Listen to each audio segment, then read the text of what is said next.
Livro Quem tem ouvidos, ouça. A Igreja em Sardes, parte 2, Pedro Dong, capítulo 4. Tema desta semana: virei como ladrão, e não saberás em que hora virei contra ti. Meta de hoje, leitura das páginas 67 a 70. Os iluministas fomentavam a incredulidade.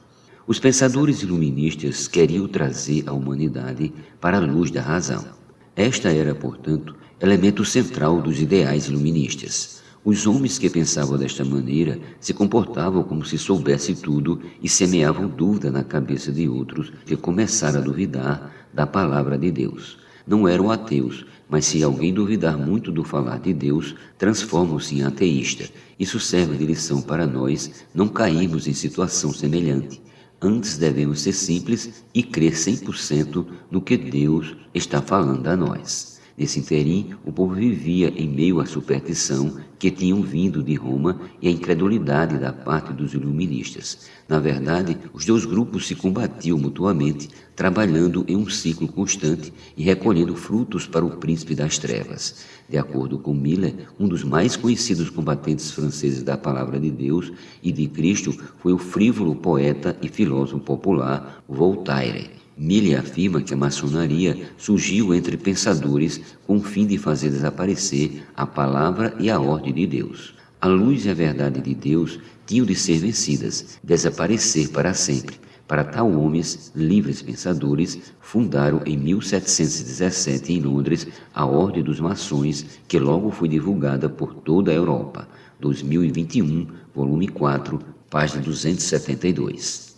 A verdade liberta as pessoas. Ainda para Miller, toda a palavra de Deus foi por muitas décadas em muitas regiões, por mais de meio século, reduzida a simples moral. Isto é, a palavra de Deus já não tinha mais eficácia, não havia mais o poder de Deus para conduzir moralmente as pessoas. Eles apregoavam o lema, cultura liberta, dando-lhes a taça delirante do iluminismo tão hostil a Deus. As massas se embriagavam com essa bebida e se libertaram de toda a ordem moral, o que ficou evidente principalmente na sangrenta Revolução Francesa e nos seus efeitos em outros países. Se havia semeado o vento e se colhia a tempestade. 2021, volume 4, página 272. A verdade é que somente Cristo pode libertar as pessoas. No Evangelho de João, o Senhor disse: conhecereis a verdade e a verdade vos libertará. Se, pois, o Filho vos libertar, verdadeiramente sereis livres. Evangelho de João, capítulo 8, versículos 32 e 36. Essa verdade é a palavra de Deus, que por sua vez é o Filho. Não se trata da verdade escrita por meio da letra preta em papel branco, mas da revelação que é o Cristo vivo. É o Filho, portanto, quem nos liberta. Depois do iluminismo veio a teologia moderna. Esta se apropria do direito e da capacidade de examinar a Bíblia quanto a seu conteúdo e sua origem.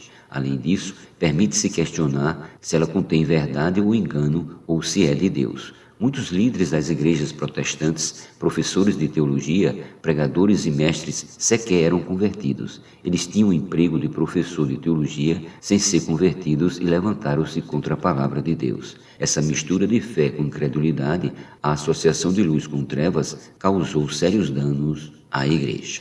Sardes desconhecia a vontade de Deus. Para Miller, os crentes e os professores ortodoxos dentro da igreja protestante estatal se associaram em diversas partes do país. O grito de dor ressoou alto, e grande foi a indignação destes homens ortodoxos da igreja estatal por causa do crescente domínio da incredulidade e do anticristianismo em seu meio, nas catedrais teológicas e nos púlpitos.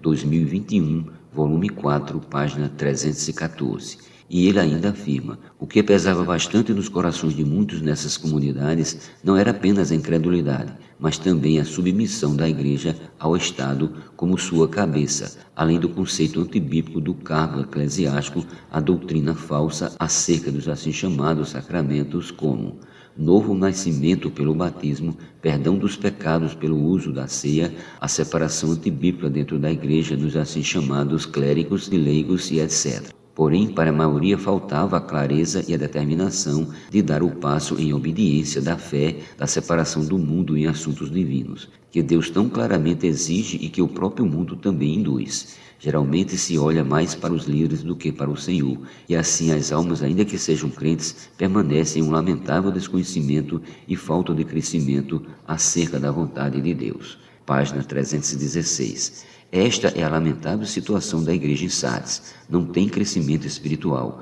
não tem conhecimento maior da revelação da palavra de Deus. Tudo isso decorre de seu início, por não ter atentado para o fato de que o governo da igreja é de Cristo. Isso resultou na ausência do governo de Deus na igreja por meio de seu falar profético e a falta da base correta da igreja, que é capaz de incluir a todos os membros do corpo, acolhidos e batizados pelo Espírito Santo. Enfim, a falta do recipiente adequado fez com que a igreja em Sardes não chegasse a nenhuma conclusão do ponto de vista da vontade de Deus. Por isso ele precisa da igreja em Filadélfia para concluir seu plano maravilhoso.